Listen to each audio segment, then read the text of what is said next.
Bonjour Mélanie. Didier, tu es coach sportif depuis plusieurs années. Oui, tout à fait. Et aujourd'hui, j'ai une question à laquelle on va répondre. C'est celle d'Eva. Eva a 42 ans et c'est une femme active. Alors, elle a des journées à rallonge. Elle me dit qu'elle a des horaires de bureau interminables, plus les enfants à s'occuper, la nourriture à préparer, enfin, le quotidien d'une femme active. Et du coup, elle n'arrive pas bien à trouver du temps pour faire du sport. Si jamais elle veut s'aménager à un petit créneau horaire, elle me dit j'ai 10 minutes maximum à accorder au sport dans une journée. Est-ce que c'est possible de rester en forme avec 10 minutes par jour, Didier? Alors, donc Eva, il faut vraiment quand même se rendre à l'évidence. Donc 10 minutes, ça fait quand même très très peu, mais il n'y a quand même pas d'inquiétude. Si jamais tu as pu avoir l'occasion de voir tous les exercices que nous avons proposés précédemment, mis bout à bout, tu vas pouvoir quand même avoir quelques résultats si tu le pratiques en fait tous les jours. À savoir déjà entre les exercices de squat pour travailler les fessiers, les exercices au niveau de la taille et du fameux bâton, les exercices avec la bouteille d'eau pour travailler les triceps.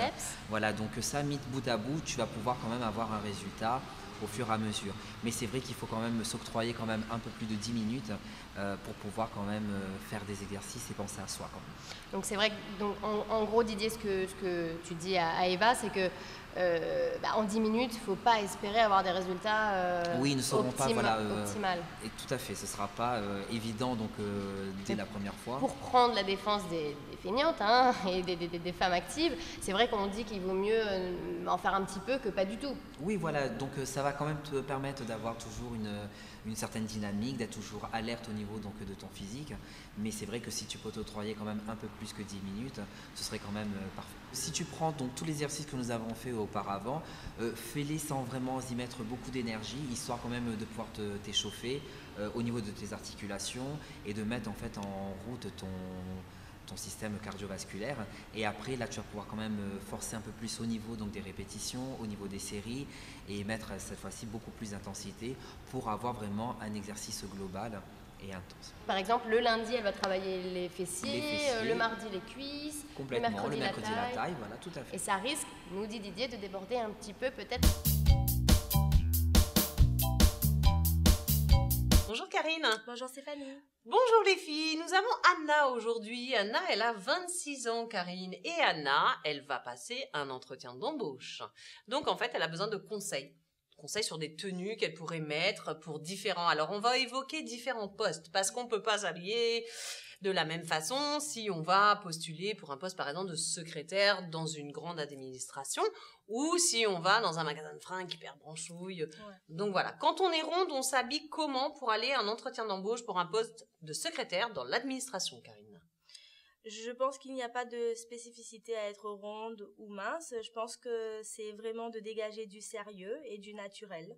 On va pas non plus jouer un rôle et s'habiller avec des grandes manches ou quoi que ce soit. Je pense que vraiment rester simple, chemisier blanc, bonne hauteur de jupe, ça c'est très important. Oui, que ce soit pas trop court. Voilà. C'est ça, pas que l'interlocuteur ne s'imagine pas des choses en face. Oui, effectivement. C'est ça. Et surtout, il faut pas qu'on soit trop coincé parce que sinon, on a du mal à respirer et vraiment, on est tendu et ça joue vraiment. Donc la tenue, il faut vraiment qu'on s'y sente bien avant tout. Il faut faire attention aussi à la transparence de son chemisier blanc, non? Carrément. Attention les filles, on peut mettre un beau sautoir pour justement flouter la transparence? Oui, un sautoir, en fait, en fonction de sa poitrine. Ça, c'est important. Si si elle n'est pas trop opulente, il faut si on a une forte poitrine, on évite d'attirer l'attention encore plus. On ne met pas forcément de col roulé non plus, parce que là, c'est vraiment pas forcément très beau. Mais vraiment quelque chose à mi-hauteur, un joli col rond, ou juste une ouverture chemisier triangulaire, en col V. D'accord. Voilà, quelque chose de très, très simple. D'accord. Voilà. Ensuite, au niveau des chaussures, est-ce qu'on peut se permettre des talons? Bien sûr, pareil, trouvons la bonne hauteur parce qu'on va pas en boîte de nuit. C'est clair. Pas de plateforme, on oublie. Exact. C'est mieux. Oui, donc du coup, vraiment 4-6 cm, quoi. Voilà. Ok. Donc ça, c'est pour le poste. On a dit le poste de secrétaire dans une administration. Maintenant, une jeune femme cherche un poste de vendeuse, branchouille dans un magasin de vêtements. Comment est-ce qu'elle peut justement décupler cette assurance qu'elle a déjà? Parce qu'elle est sûre d'elle, elle cherche du travail. Bien sûr. Donc, comment est-ce qu'on peut conseiller? Quel quel conseil, pas comment, mais quel conseil peut-on donner à Anna pour justement cet entretien, pour vivre cet entretien? Effectivement, en tant que si elle y va pour être vendeuse et que elle n'est pas elle à l'image du magasin, ça va être difficile. Donc déjà, elle essaie un petit peu de voir et d'analyser le style de la boutique. Voilà. Et ensuite, elle essaie de s'adapter. Voilà. Moi, je D'accord. dirais plus comme ça. Donc y aller incognito, voir un peu ce qui se fait dans la boutique. Voilà. Et comme ça, elle choisit sa tenue par rapport à ce qui se vend. Oui, je pense que c'est souvent comme ça. Il faut s'intéresser au produit d'abord voilà. avant de pouvoir Le vendre. Mhm. Très bien. Ça, ce sont des conseils pointus, les filles. Bonjour les filles. Bonjour Christelle. Bonjour Stéphanie. Je ne vous présente plus Christelle, notre psy de secret de filles. Christelle, nous avons Alexandra qui a 17 ans et qui en fait commence à rentrer un petit peu dans la vie active et elle rougit. La cata. Oui. Quel conseil on peut donner à Alexandra pour, comment on peut dire, traverser ses émotions, passer au-delà? Oui. C'est toi la spécialiste. D'autant plus qu'Alexandra, elle a 17 ans. Et que du coup, Oui. à son âge, c'est encore plus difficile d'accepter effectivement de rougir. Et donc, ça veut dire qu'on montre ses émotions en public. Alors, reste à savoir, c'est est-ce que réellement elle rougit? Elle a le fard à joues qui... tu sais, D'accord.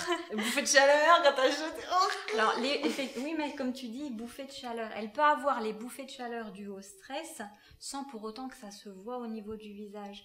Il faudrait du coup qu'elle ait pu nous dire si les autres lui renvoient le fait. Elle a un sentiment, une sensation d'inconfort. Voilà, ça c'est certain. Pour elle, c'est une gêne.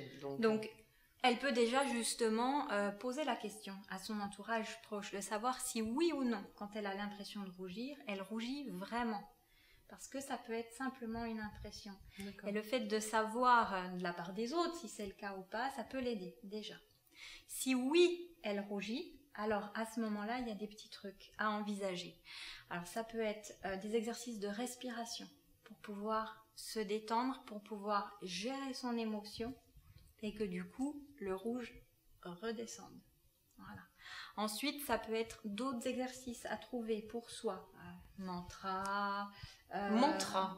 Oui, c'est-à-dire ça va être Un exercice de relaxation. un exercice de relaxation, exactement, avec éventuellement un rituel de syllabes ou de mots, une phrase qui peut apaiser, ou de s'imaginer dans une situation qui lui convient, où Qui elle lui se est sent agréable. à l'aise. Oui. Tu penses que c'est une question d'âge aussi, un manque de confiance en soi? Oui, Ça joue? forcément. Ça joue, c'est certain. Ça joue. Mm. Bon, bah Alexandra, te voilà parée. N'oublie pas, la chose importante, c'est ton mot magique.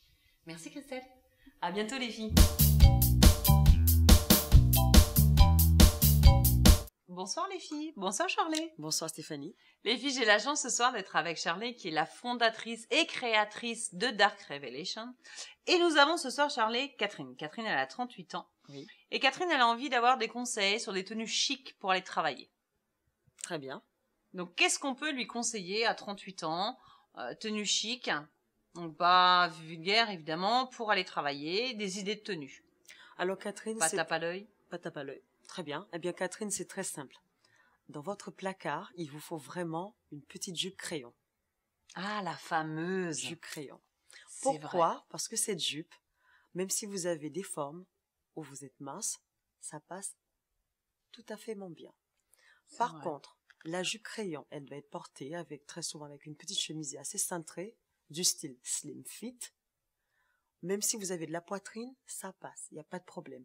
Par contre, quand on porte ce genre de vêtements, il faut que tout va avec. La coiffure. Le plus souvent dans un boulot, soit vous avez une coupe carrée plongeant, soit vous avez une longue... Si vous avez les cheveux très très longs, vous pouvez les ramasser, faire une queue de cheval. Ça fait très très chic. Tu vois, en fait, toutes les filles qui vont aller travailler vont être habillées et coiffées pareil, là. Oui, parce que c'est plus pratique aussi tous les matins, en Oui, fait. c'est vrai. Mais Donc, les cheveux courts, c'est bien aussi. Oui, les cheveux courts, c'est très très bien. On peut très bien les mouiller, de mettre du gel et passer un serre-tête. Ça Ouais, passe très très bien. Voilà, ouais. Ça fait très très Ça peut être chic. sympa. Après, il faut miser sur les chaussures. Parce que dans un boulot, en fait, les chaussures, c'est très très important. Parce que en fait, en général, les gens regardent souvent l'allure des femmes. Hmm. Et quand une femme a une jupe crayon avec une chaussure à talons, ça fait très très Truc élégant. qui tue, quoi. Oui, très très chic. Ah, le jour de la demande de ton augmentation. J'aurais mis une petite chaussure à talons vernis. Donc la jupe crayon vernis, la jupe crayon noire. Ouais. Donc ensuite une petite chemise blanche avec une belle ceinture rouge. Ça tranche très très bien. Et puis si les chaussures pourraient être du style noir et blanc ou noir, ça passe aussi. Mais ça fait très élégant. Mais la jupe crayon, c'est impératif. Hein. C'est vrai, la jupe crayon. Oui. Qui revient à la mode aussi. Hein. Oui, et puis ça cache le ventre. C'est très tendance en fait. Ouais, c'est vrai. Moi j'adore. C'est vrai. Moi, Et la chemise à l'intérieur, Charlie, hein? Chemise toujours à l'intérieur parce que, en fait, ça fait plus élégant, en fait. Parce qu'une femme qui met la chemise à l'extérieur... Ça fait un peu négligé? Ça fait un peu négligé, puis ça fait... C'est pas chic. Elle est pas sûre d'elle, en fait. Ah, elle est pas sûre Non, d'elle? elle est pas sûre d'elle. Ah, ça va plus loin que ça. Ça va plus loin que ça, parce que pour mettre une chemise à l'extérieur, il faut penser deux choses. Bon, ça dépend de la personne. Vous avez du ventre, normalement. La chemise, si vous le mettez à l'extérieur, il faut qu'il y ait une ceinture à la taille. Il faut marquer la taille, en fait. Après, si la jupe, elle est taille haute, vous n'avez pas besoin de ceinture. Vous le mettez totalement à l'intérieur, même si vous avez du ventre. Vous mettez une culotte gainante, tout simplement. Les jupes crayons ont tendance à être un peu montantes en plus. Hein. Oui, et c'est magnifique. Moi, j'adore. Ouais, moi aussi, j'aime beaucoup. C'est très féminin. C'est vrai. Ça épouse bien le corps, et puis... très bonne idée, Charlie. Très, très chic. La jupe très, crayon, très bonne idée. Il faut adopter la jupe crayon, tout à fait. Bon, les filles, à vos jupes crayons. Demain matin, c'est shopping pour tout le monde et toutes les réunionnaises avec des jupes crayons noires. C'est sûr. Super. Merci beaucoup, Charlie. C'est moi qui vous remercie. Les filles, j'étais ravie de passer ce moment avec vous. Je vous souhaite une excellente soirée. N'hésitez pas à m'envoyer vos questions sur www.secretdefille.tv et bien évidemment notre page Pat. Je vous souhaite une excellente soirée et à bientôt. Salut.